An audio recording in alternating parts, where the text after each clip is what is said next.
yang nak cari mic kecil murah, aku ada satu mic untuk korang.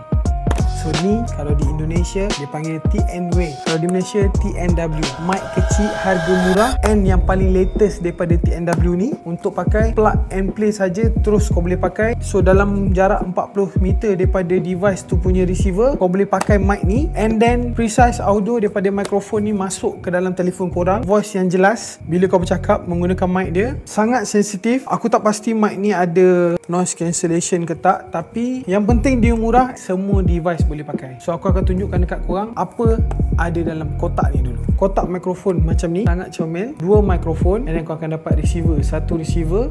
Receiver ni yang paling penting untuk korang pilih mengikut connection phone korang. So macam aku punya, aku pakai iPhone 16 Pro Max, so connection dia USB-C. Boleh masuk lagi connection USB-C kat sini. Aku rasa mungkin untuk cucuk charger. Sedap kau pegang. And then korang akan dapat pouch, so untuk kau simpan mic ni. And then macam biasa kau akan dapat user manual ataupun product disclosure. So dalam ni dia bagi tahu macam mana kau nak connectkan mic tu dengan phone korang. Term yang last kali kau akan dapat dalam kotak tu, which is cable type C ni. Dia ada screen macam ni yang dia bagi tahu mic tu tengah charging, and then berapa remaining battery dekat dalam casing ni. Okay, so sekarang aku akan tunjuk kat korang macam mana kualiti daripada mic ni aku recordkan guna phone aku. So macam korang nampak sekarang aku menggunakan mic daripada TNW ni.